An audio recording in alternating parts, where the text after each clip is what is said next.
Well, now I'd like to change up a little bit from our normal procedure and go immediately to our featured modeler, who is PPD Scotland. And one of the co-owners is John McCartan. And the reason I'm doing this is because John lives in Scotland. And it's a totally different time zone over there than it is here. So we're interfering with his normal bedtime. John, I can't thank you enough for being here this evening, and welcome. Thanks very much. Well, I've had several people tell me about your company and the great product and the great service that you offer. So if you could maybe tell us a little bit about yourself and what your company provides. Yeah, sure. We're, as Jim says, a photo etching company, and we've been involved in the model railroads market for many, many, many years. It was my mum and dad that started the business in the late 70s. And his enthusiasm for models came about by his enthusiasm for photography. And he was a keen railway photographer, and he lived in Glasgow. And he was friendly with some of the signalmen at the time, and they would let him up into the signal box and take some pictures of trains. And then as he got older, he thought about he would quite like to get into it a bit more, and thought of an idea of making his million by making little nameplates for model locos. And he sort of wasn't sure how to do this, but he looked at the different technologies that are available, and photo etching became the one that he chose. And from that little embryo of thought, that the company PPD was formed. So that's just a wee bit of an intro as to where we are. Myself, my brother, we run the company, and my wife's also involved in all the sort of CAD stuff as well. So it is still very much a family business. Well, John, you know, I've had, as I say, I've had several modelers recommend your company to me. And from what I understand, they really enjoy working with you. How does a modeler start working with you? A lot of people may never have tried to get parts etched before. How do you go about doing this? Well, I mean, I've got a presentation that I can start on shortly, but I mean, just briefly, it all starts with the artwork. And in days of old, we would be expecting drawn artwork on card or paper or something, but those days are really, really long gone. But we do still occasionally get people that are what we term old school, and so really the preference is definitely to have somebody do some CAD work. So take your idea, your concept, whatever you're looking for, and get somebody to draw it for you in a digital format. And so all of our jobs start off with an email with an attachment of the CAD file. And then from there, there's a bit of a sort of rapport between the customer and us, just to make sure that the formats are good, we understand exactly what you're looking for. And then we take it from there. And some people who are really get what the drawings need to be, they just bang files into us. We understand what they're going for. We find out what the material is, what the thickness is, and the number of sheets that are required. Sometimes it's only one. You know, it's not a problem. And then we sort of get the parts manufactured and send them out. Well, let me let you go into your presentation, and I'll just be quiet for a while. Right, I'll just hit my share screen.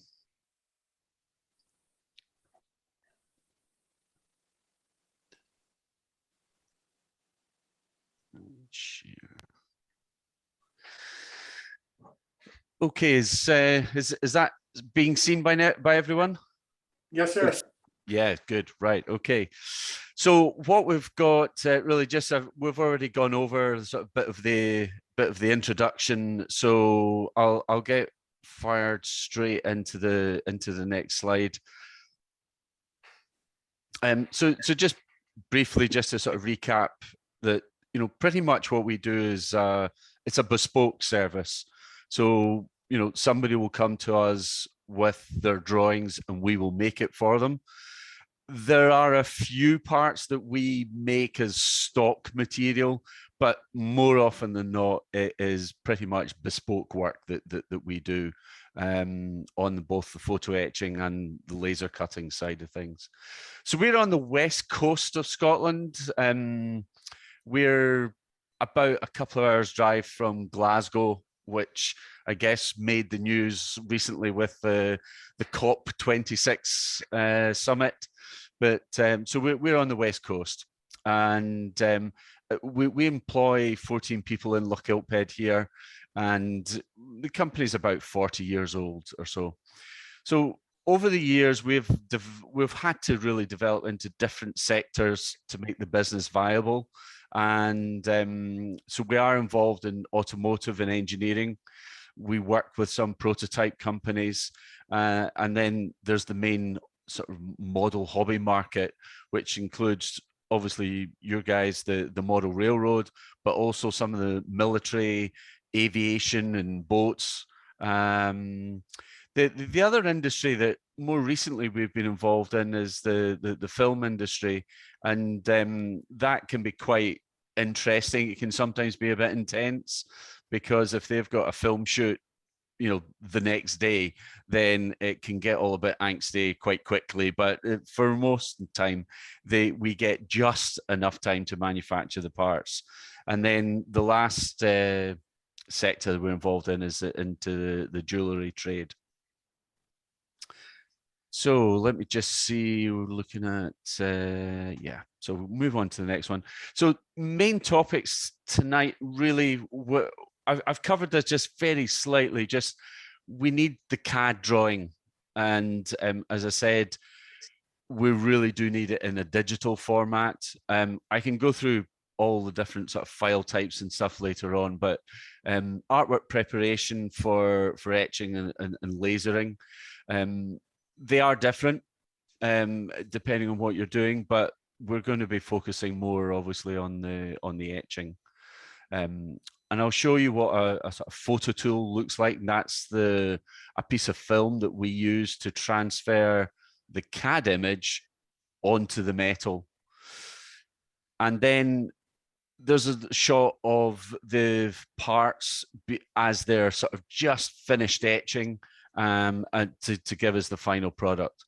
Now, we're a member of a group called the PCMI, and they made this fantastic little video. It's animated. There is a voiceover on it that starts about 30 seconds in, but it just gives you a visual idea about what the etching process, how it works. So it lasts for 3 minutes. So if you can sort of bear with me, I'll be quiet for 3 minutes, and then I'll get this video started.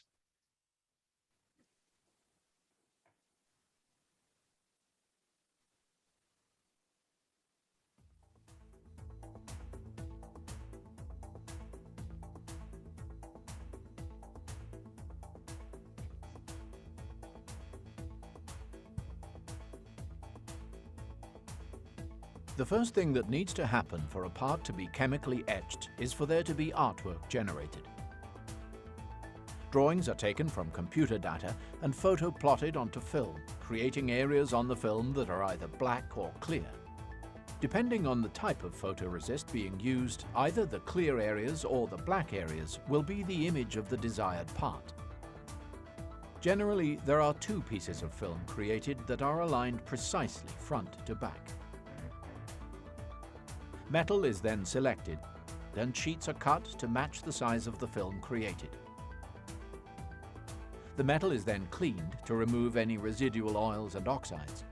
It is very important to have clean surfaces on the metal to make sure the resist that will be applied will adhere successfully. The sheets are then coated with the photosensitive resist. The resist is sensitive to UV light and resistant to acid. After the resist is applied, the material is then placed between the two pieces of artwork that have been created. The resist-covered sheet is then exposed to UV light to create the desired image on the coated metal. Generally, where the light shines through the clear areas of the film, the resist is exposed and becomes hardened. Where the resist is shielded from the light by the black areas of the film, the resist remains soft. After exposure to the UV light, the sheets are put through a developer where the soft resist is dissolved away and the hardened resist remains. The sheet of material will then have resist remaining in the areas where the material needs to remain, while the rest of the sheet has exposed metal where the material is to be removed. The next step is to have the sheet put through an etching machine, where etchant is sprayed on both sides of the sheet. Where the etchant comes in contact with exposed material, the metal is dissolved. Where the resist has been applied, the material will be protected from the etchant. When the sheet is finished etching, the remaining resist must be removed. This is done by applying resist stripper, which dissolves the resist. The result is the finished etched part.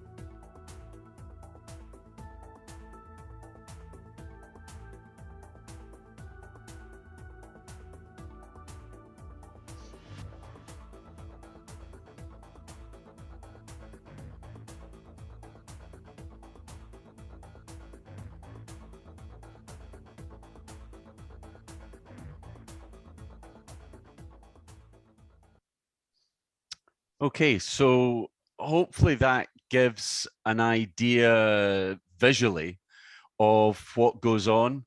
It's it's a nice short wee video, and it just goes through every step. And as I say, hopefully it just gives an idea of the technology. I'm going to be going through some actual sheets that we've processed and by way of a sort of demonstration, but we can fall back on that little video just to sort of reiterate what any of the technologies are.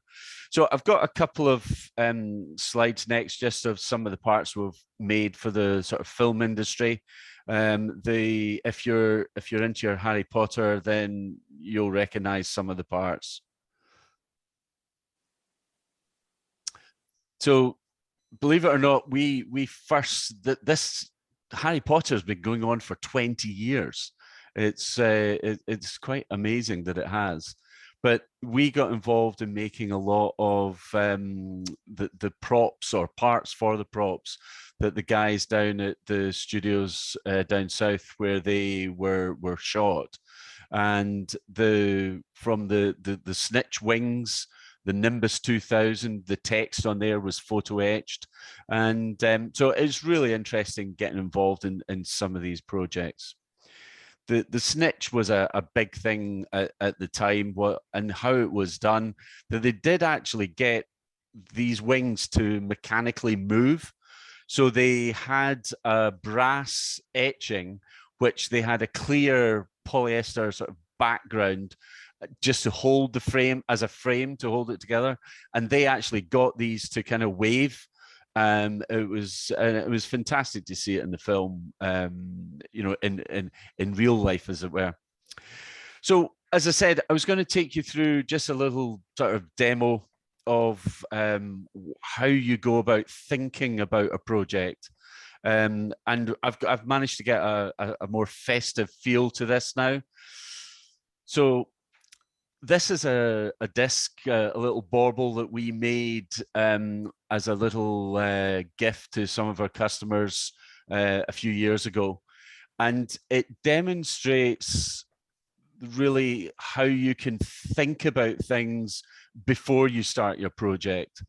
And you can sort of look at this and you just see there's some surface detail, there's some detail that's all the way through. But there's more to it, because you need to link all of that with your CAD artwork. And, you know, there's also a design on the reverse side as well. And that's what I'm sort of wanting to demonstrate to you. So if I go straight into the CAD for how we started doing this. So this is a picture, a sort of screenshot of one of our sort of CAD packages. This one's Coral Draw. And so Anne actually, she drew this. And so it just starts off as a basic circle with another circle on top. And then you sort of add in the detail in the middle. So with this, I try and keep things really, really simple, just so that I understand what a customer wants. And I always just get it into my head, either black or white is metal. You can't have both. It's one or the other. So black is metal on this, white is etching and getting removed completely.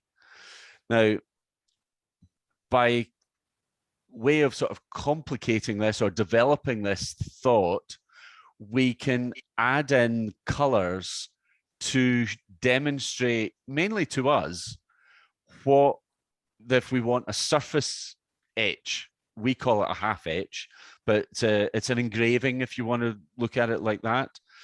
So there's a historic way of demonstrating this, which we have taken from the printed circuit board industry, which is the technology that the photo etching is based on. And it is using red as your front half etch and blue is your back half etch. And I think this will become evident when I come to show you a railroad piece, that you'll see why you want to be able to do different etches on the back and the front. So Anne will have used layers to make this drawing up, and it's a really good idea to use layers. So you can have one layer, which is your component itself, and then you'll have another layer half etch front, and then another layer half etch back. And that just means we can switch those layers on and off, and it makes our life a lot easier.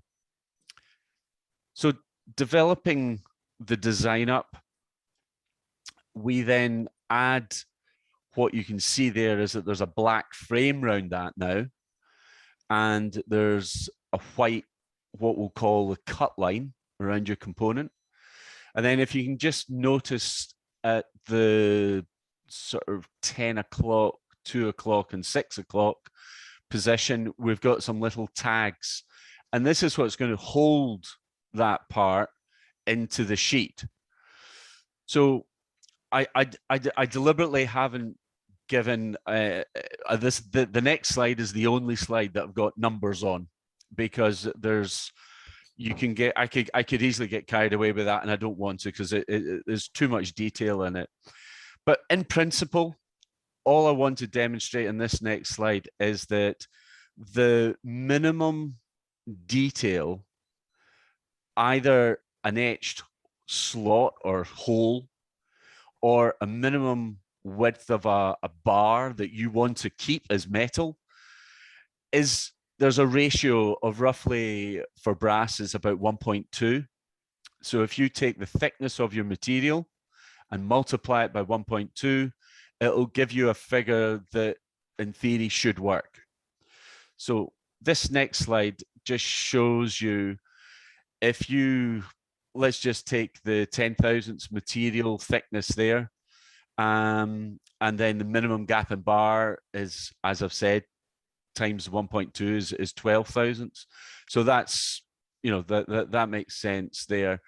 And then the other thing is what was started off with, talking about the tags that hold the component on.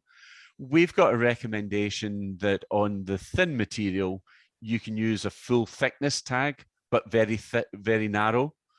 But on all of the thicker material, if you use a half etch tag, it's a lot easier for the customer to cut out. So it makes life a bit easier for you guys. We try and keep the customer in mind when we're sort of working, doing our job, that we do try and keep you guys in mind. So going on to back to our drawing, our CAD drawing, we've now taken, we want to make multiple sheets of this.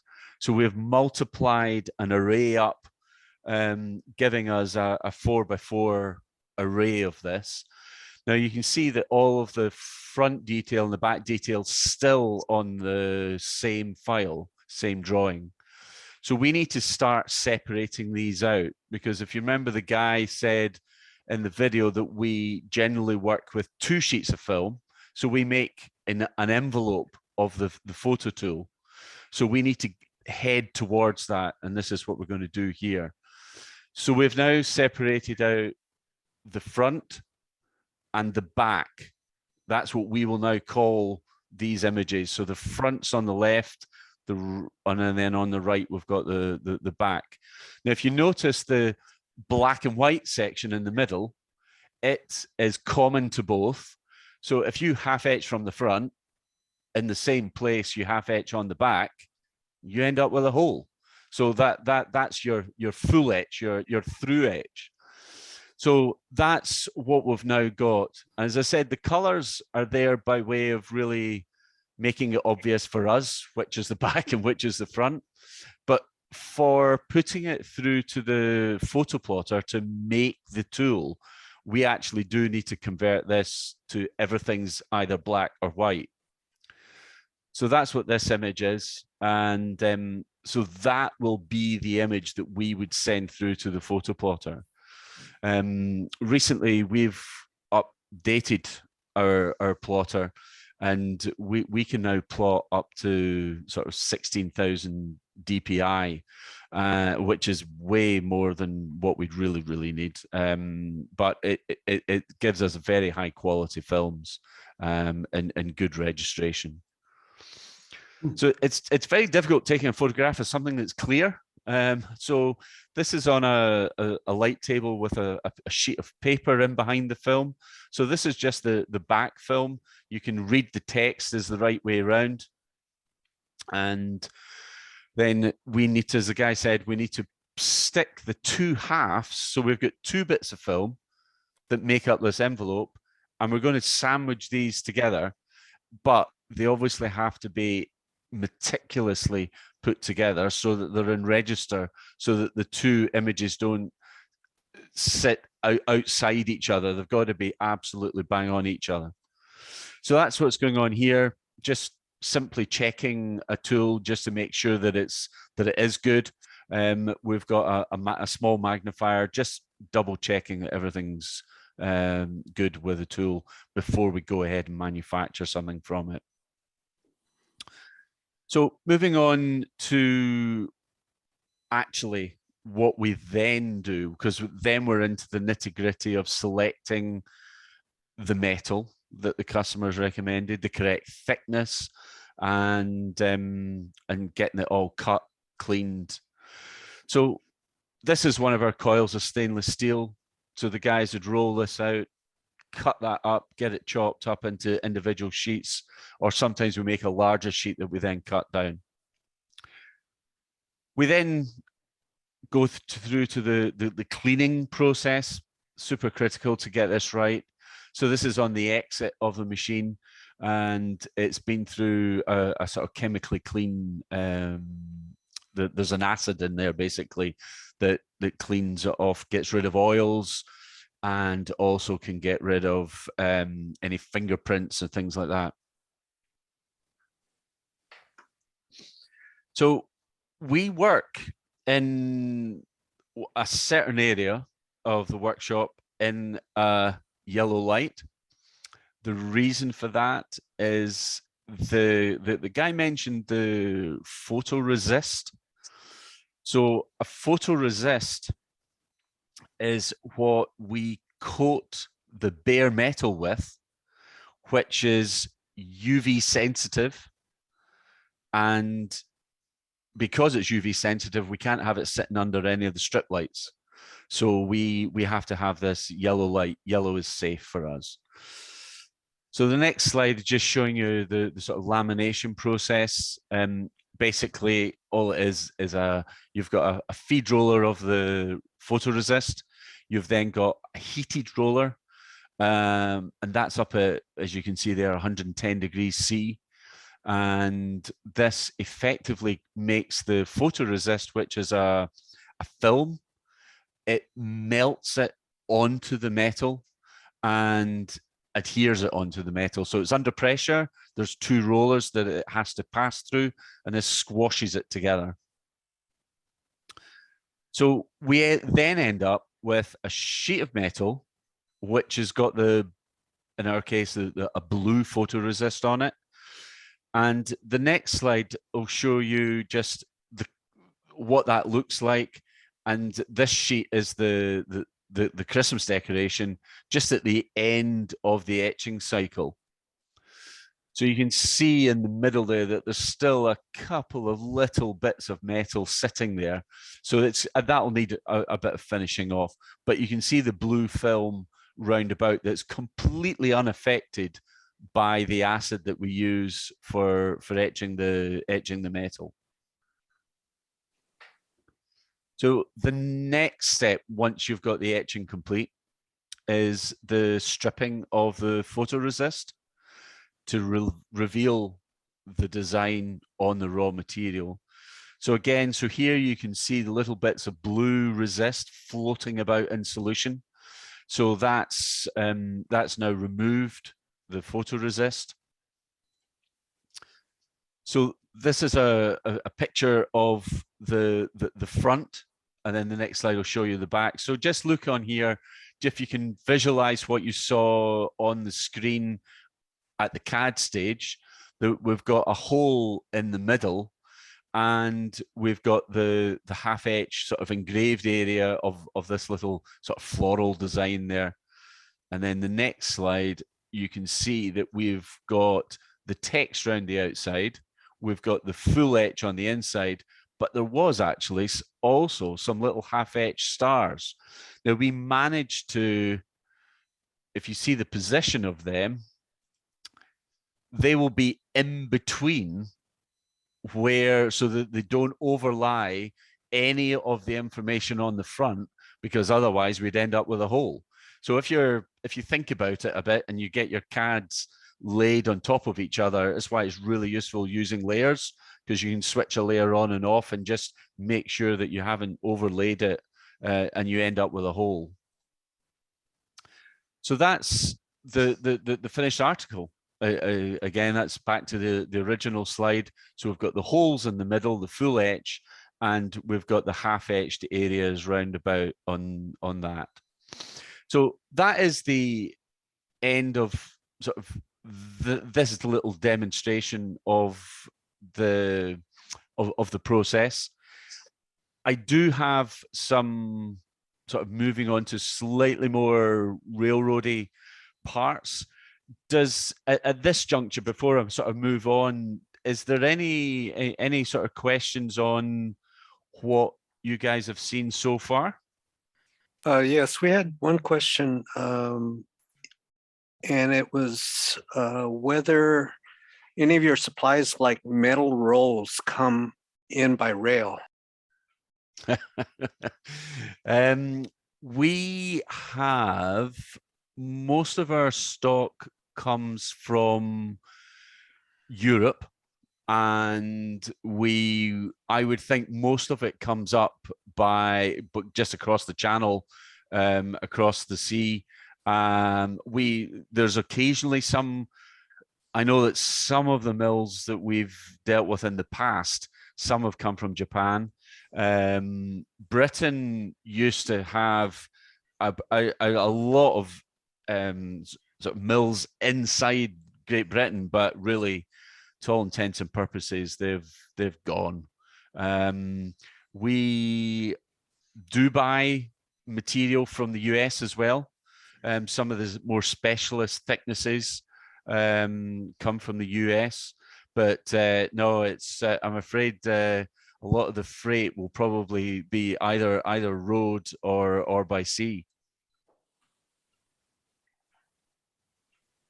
I also have one. I don't know if Jim Murphy has a question. Did you want to unmute and ask? Oh, I can yourself? do that. Okay. Yes. The half etched surface appears white. Now, is that just from diffused light from the etching, or is there actually a pigment in there? There's not a pigment in there. And on stainless steel, when you half etch it, there is this sort of grayish, whitish finish to it.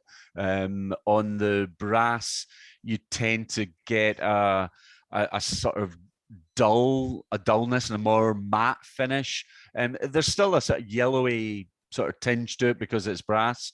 But that is not a pigment in there. That is the natural finish of the stainless steel. Okay, and a follow-up. So the metals you're using are half-hard brass or stainless steel. Are there other metals that you can get thin enough? Yeah. I mean, it's but brass and but by a long way is the most common. And you're absolutely spot on. Yeah, it's half hard. Just standard CZ108 is what we know it as.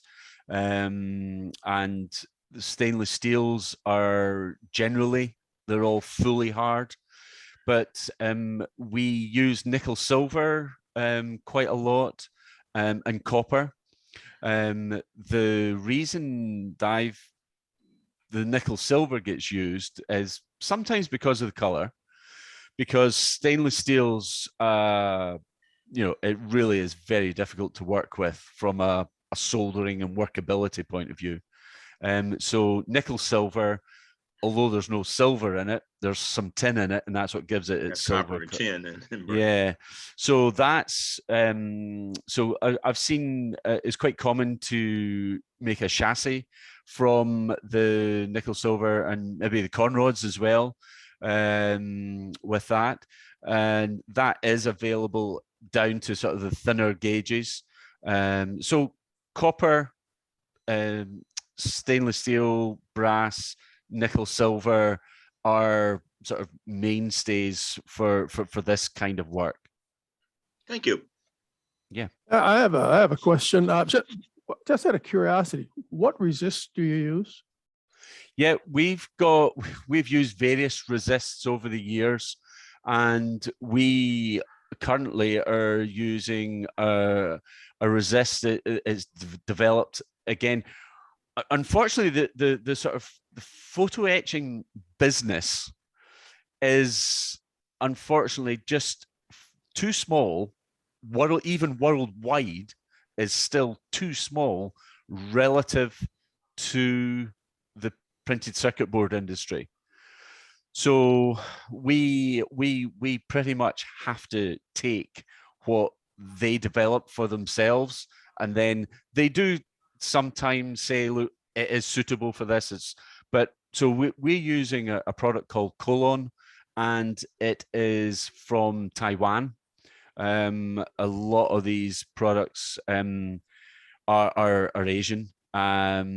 We have used Riston, which was there was a Morton Thiokol design that was Dynachem, I think, as well. Yeah, Dynachem. Yeah. So I asked because I was the lead technical guy in North America for 10 years for Riston. Right. Yeah. We went through a quite a spell using the Riston, and then again, I think it changed because of the printed circuit board, and we got offered. I don't think there was any cost difference. There was some technical difference between the Riston and the Colon that we were using, and just the ready availability of it as well. I have a couple of photographs I want to show here. I'm going to share my screen. These are some parts that you made for me about a year ago.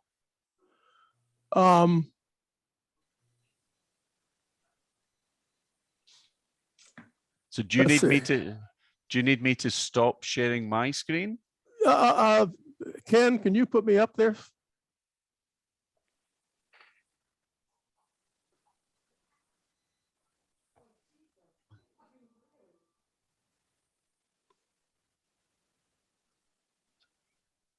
Okay, can you see that? Yeah. Okay, that's the thing. What Yep. you guys produced for me were these maintenance platforms and ladders, the railing, and there's a ladder Wow. coming up here. You can't see it. Yeah. Yeah. The bridge itself, I photo printed that myself. I 3D printed that myself. Right. But the thing that you guys, you just blew me away with this.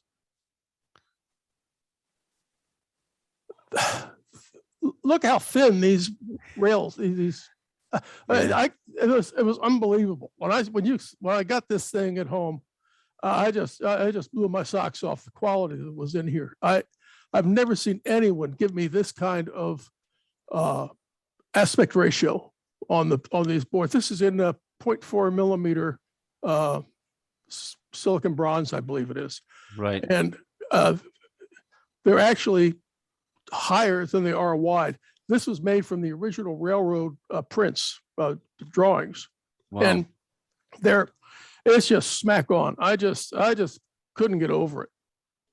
But Yeah. you can see the quality of the ladder work here, and just outstanding. I was amazed that you were able to pull it off, to tell you the truth. Yeah, it's really just going back to doing this, getting the ratio of what's achievable on that thickness of material.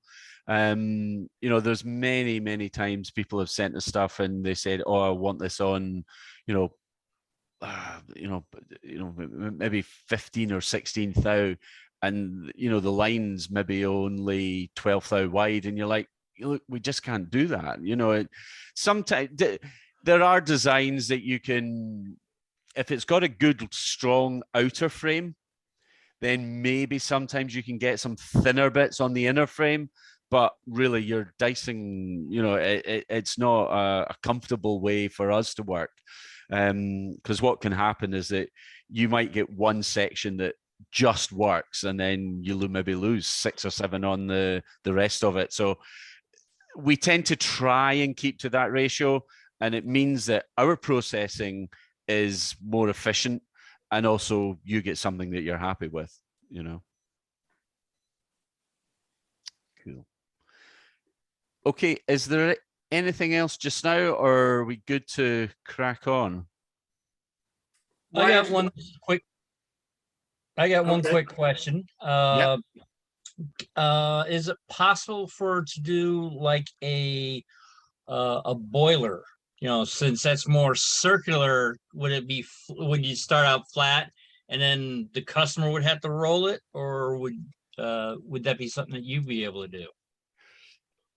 Yeah, I mean, we generally supply the flat sheets. We very, very, very rarely get involved in actually manufacturing something from them. We have done, but for something like rolling a boiler, we would really expect the customer to do that. I know it can be a bit tricky, but it's something that we would expect the modeler to do. All right, thank you.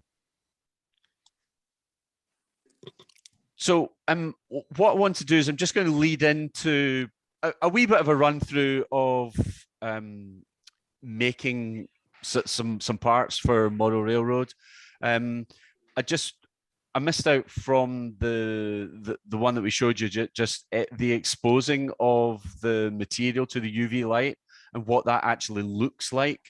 So the next slide just shows you, so the front two are that's what the brass looks like, with the not being exposed to the UV at all.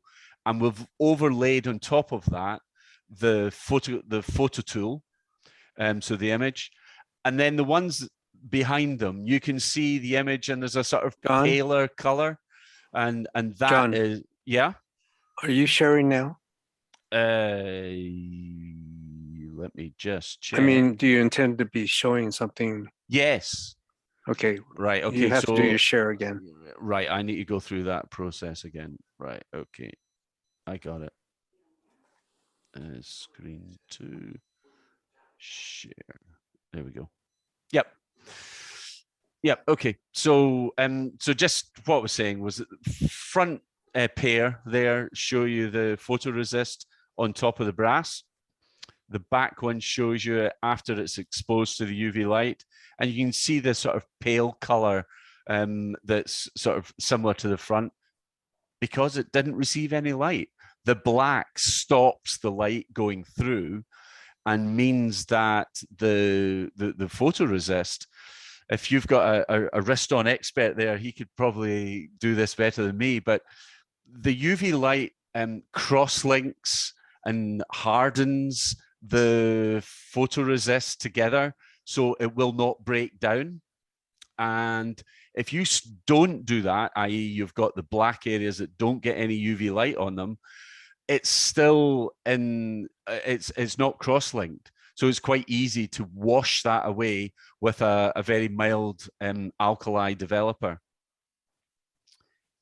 All right, so back to here. So this is the sheets as they come out of the developing, or sorry, just as they're going into the developing machine. Basically, when they come out the other side of that, that light green color that you see there that's the photoresist we want to get rid of. So that's going to become natural colored brass, and you'll be left with a dark blue background with a nice shiny brass underneath. All right. So that was just to sort of demonstrate that this is something that we did for a chap here in Scotland. And so what I'm showing you here is on the left, we've got the photo tool. On the right, we've got the developed brass sheet. So you can see clearly where the brass is bare. And this is where we're going to etch, the acid's going to etch into the brass. Now, the one part that I want to sort of focus on is the part in the middle of the sheet where we've got the bulkhead where the firebox would be, where the driver would stand looking through the windows there. So what I want to show you there is really the fold lines. I was playing about with, I think there is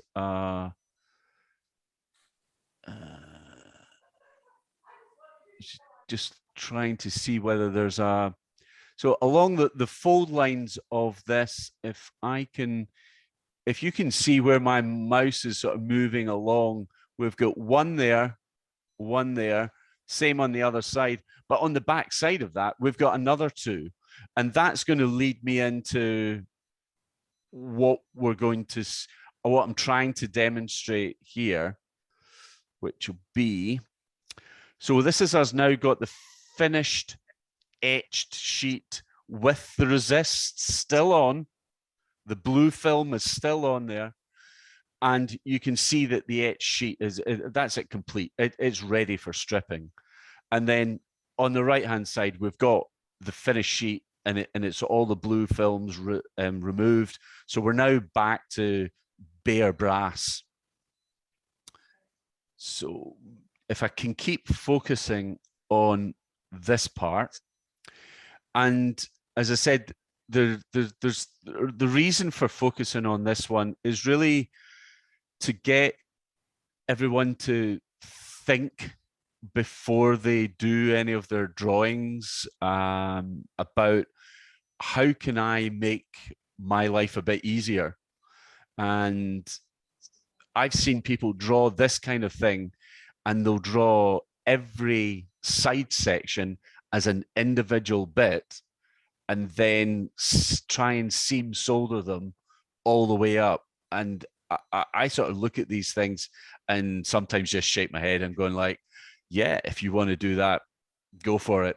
But what I want to show is that with a little bit of thought and a little bit of design, that you can make something that is just, it takes minutes to fold up.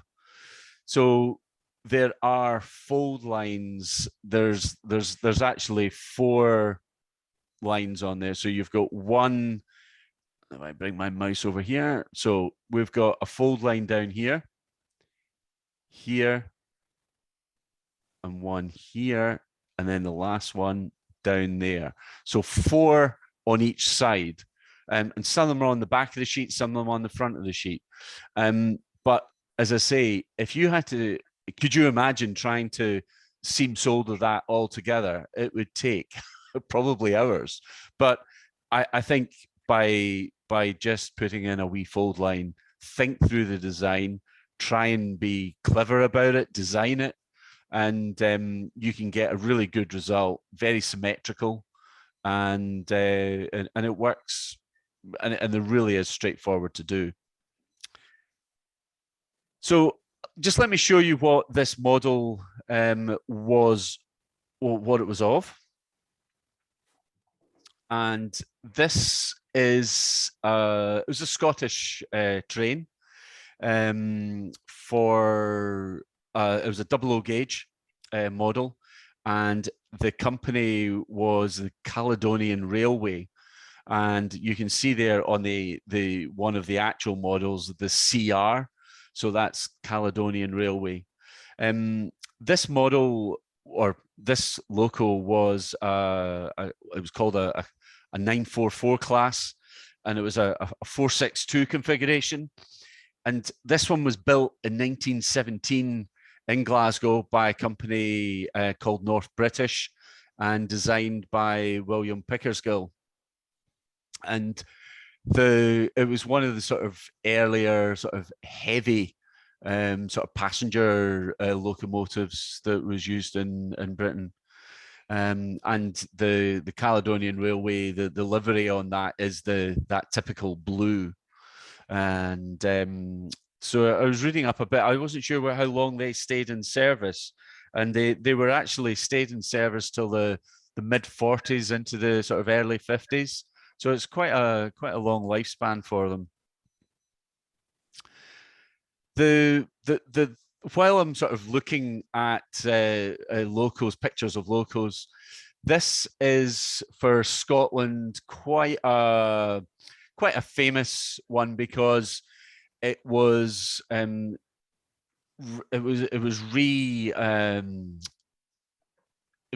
British Rail.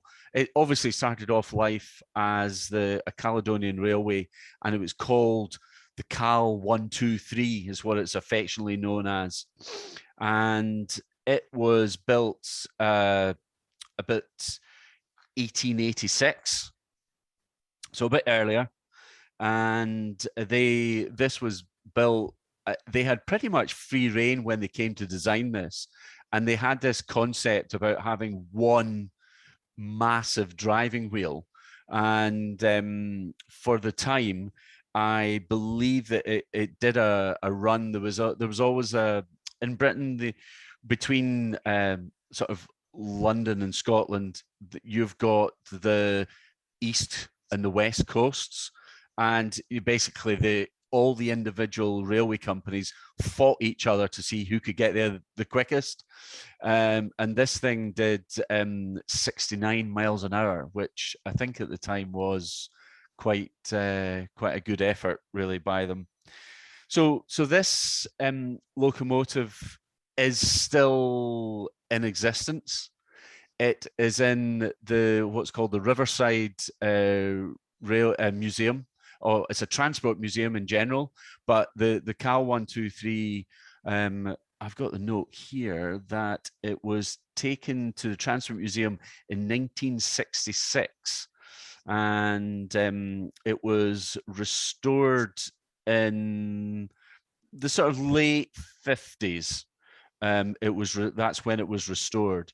And you can go there today, and you can go and see and stand on this locomotive. So it's quite an interesting one, and you can still go and see it. So it's a good one for Scotland. And again, like the previous one, it's Caledonian Railways in the blue livery. So that's the Cal 123. So I'm going to just move on to a couple of other just fairly sort of random parts that we've made over the last sort of couple of years, just not for any specific reason, just to demonstrate what can be made. So this was a little decorative part for a jewelry box. There's little holes where you can put your screws through, and then the oval bit in the middle was where the key would go through. So that's, you know, just finesse and a bit of detail just to finish something off. Now, I'll admit now that I'm going to show off a little bit. We are involved in the automotive market a wee bit, and recently we've got one of our badges onto the front of an Aston Martin, and so the story behind this one is, if you actually look at the badge in stainless steel that we've made, the little mesh pattern at the back is the lines on that are about 6/1000 of an inch wide. So this is actually made from 40 micron thick, so about 1.5 thousandths thick material. And the reason they wanted it this thin and this small was because it was lighter. So this car, this range, is known as the Valkyrie, and the top of the range model produces 1140 horsepower, and it is an amazing machine. So it's quite, it's Wow. it's quite cool that a kind of wee sort of etching company in the west coast of Scotland is making something that goes on a bit of engineering like that. It's still quite amazing, and that car is now in production. They're making about 3 or 4 a week generally of these ones. So just every few weeks we send down a small package with, you know, a dozen bonnet badges in them to do. So it's quite cool. So that's sort of more or less the etching side of things. So I just want to move on to the lasering side of things. And the laser we've had for 4 years now, and it gives us just a completely different capability. And for some of the larger engineering scales for railroading, it's shown what it can do. The photo etching process is good up to maybe 40, 60 thousandths at a push, but really anything above 40 thou, we would be cutting it on the laser.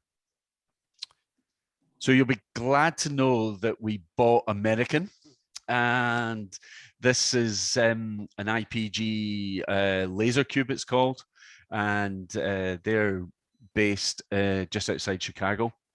Myself and my brother went over and saw some of the machines getting built and stuff. So this is it's got a 4-foot square bed in it, and the capability of this is that we can cut through 1/2-inch steel plate. We can cut through 1/4-inch brass and stainless steel as well. So just to show you what some of the components that we've done. So there's a little buffer beam there, and that was done out of 1/8 brass. And then there's a chap wanted some just mild steel rods, and so it just shows a different aspect, and you could not even dream of doing this by etching. So this is why the capability is different, and it's different in a really good way. I think something on that buffer beam that's interesting is, you mentioned, Earl, earlier about the sort of aspect ratios of the process. if you go one-to-one with etching, you're walking a fine line there. But with the laser, we can actually drop that to 0.5. So it is just amazing. So those holes, so if that's, I'm going to get lost now with I'm trying to do all my conversions in my head here. So if that is 8 thick material, then those holes will probably be maybe only they might only be about 20 or 30 thousandths thick wide. So it, again, these aspect ratios you just could not achieve with etching. Obviously, I presume obviously that there's a fairly big industry in the garden railways in the US, because there's a few here.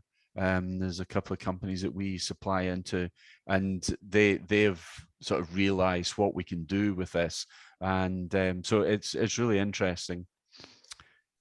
One of the things that we've developed and use quite a lot with the film industry and sort of some decorative stuff, excuse me, is combining both etching and laser cutting.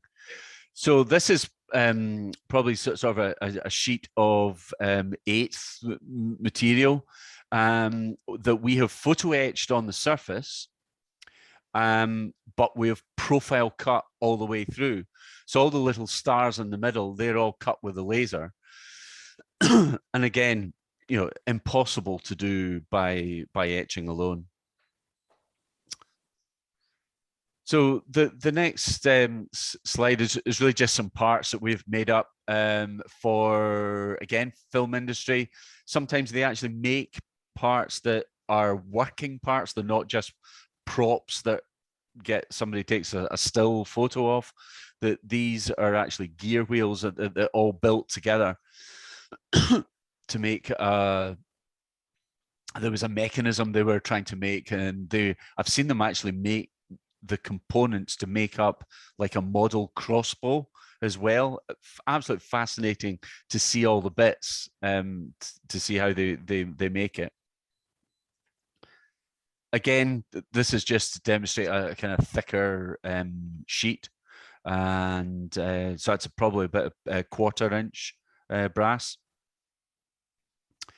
Now, on that last slide that I showed of that one, the mixing of etching and lasering, we couldn't do this without being able to get the laser to know where it is relative to where the brass sheet is, so that we get these stars cut out bang in the middle of that part.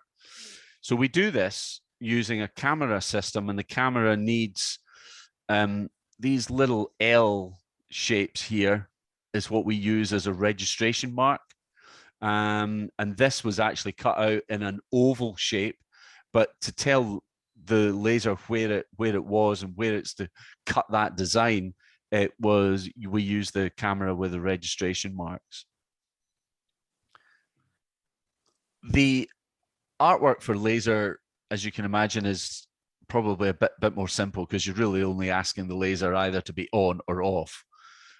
So the artwork is a bit more like a wireframe drawing, and that is so this is just a little sort of very simple picture to show you what you can get from. So if that's your drawing on the right, that's what you end up with on the left.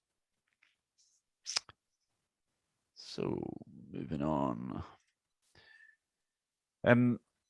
This was really just a wee combo that we did. The local high school they award a Dux model to sort of senior and junior kids that have done particularly well, and it's presented by our local Rotary Club, and this was done here again using the 8 thick brass, and we do the etch we do the infill. So the image on the top left is the etch, which has been infilled. The image sort of center top is where the laser has been cutting the profile on it and the center wheel section. And then at the bottom, it gets finished off with a wee clip with a ribbon and packed up in a box. So it's good. Then it's ready to present. A couple other uses. This on the left, it was a strange one for us to do. We're like, what is this? It's a point of sale swing frame for a perfume, and I think the perfume was about $500 a bottle. So this is where this was their point of sale gimmick, if you like, to sell this perfume. The leaf on the right is it was some parts that we cut from copper, and this is something you do get with a laser. It's definitely with the copper. Is we use oxygen as the assist gas on this, and it oxidizes, and you get heat affected zones. So you get quite fancy colors produced from that. This was for a photo shoot for during the London Fashion Week. I'm not sure exactly what they did for it with them, but that's what it was for. So anyway, right, okay. So we also have a small laser which cuts wood and plastic and stuff. I mean, I guess some of you guys might even have some, but we've got one that we can. The best one we did is a chap wanted some engine sheds done, so he sent us over the cut profile, and we got all the windows cut out and everything for him, and the guy was delighted with them. So again, it's just something else. And the second last slide here really is about think about your design. Very much etching you can think about it as a flat sheet, but with a little bit of thought. I know all we're doing here is folding something up, but you can make something three-dimensional from 2 dimensions, and with a little bit of thought, you can come up with some really, really cool designs. So really, that is me done.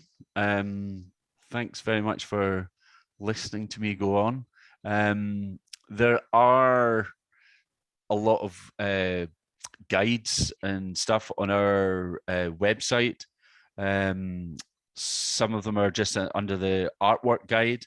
Some of them are under, because we started off doing quite a lot of work with architectural designs. We have, when I was speaking to Ken earlier in the week, he said, do we sell anything ourselves? And I was like, well, we do have some stock material, and it was really just stock railings, stock meshes. We sell them in roughly A4 sheets, and so what we have is available. It's on the website, and a lot of the meshes and railings are in the architectural modeling side. So you can happily have a wee peruse around the website and see what we do there. So that really is me. So I'm going to stop sharing that just now, and more than happy to have some questions. Hey, John, this is Fran. When we design for etching something, for sending a plan to you, do we have to do any factoring for the folds as of like the length? You add or subtract from the length of the piece that will affect the fold, or do we have to factor in the thickness of what you're using to get the right length of a piece after it's folded? Yeah, the thickness of the material is definitely need to take account of that. And we sometimes what we do is we will do a little test etch. If there's something that's, maybe a bit experimental, or you want to just double check, we will do a little test etch first. So if there was one component that was, quite complex in its design, and you're looking for, obviously, if you know that it's not a 90-degree, that there's a radius, then you would need to compensate for that radius.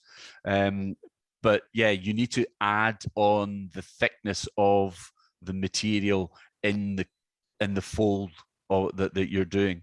And generally what we do is we do the thickness of the fold line that you want. It does depend a wee bit on what thickness of material you're using, but it ideally needs to be, I'm going to say, a minimum of 8 to 10 thousandths, but I would go with a guide of making it the same width as the thickness of the material. That would be a sort of reasonable guide. Obviously, the wider an etch line, a fold line is, the more sort of radius you'll get. But if you want a really sharp 90-degree turn, then you would maybe just make the fold line just a bit narrower. Yeah, good, thanks. Anybody have any other questions for John? Yeah, John, I was just looking at your website, and there's very little information about your laser capability. Is there, do you have any source of information? I've been experimenting with lost wax casting and to make some driver centers, and I haven't had much luck. Yeah. So I was wondering, have you ever laser cut a driver center? No, I think you're probably right, actually, that we probably need to put a bit more information up about the laser capabilities. I mean, initially when we got it, there was obviously a lot of learning that we had to do with it, but now that we've been using it for a while, it's, it really does. It makes a good,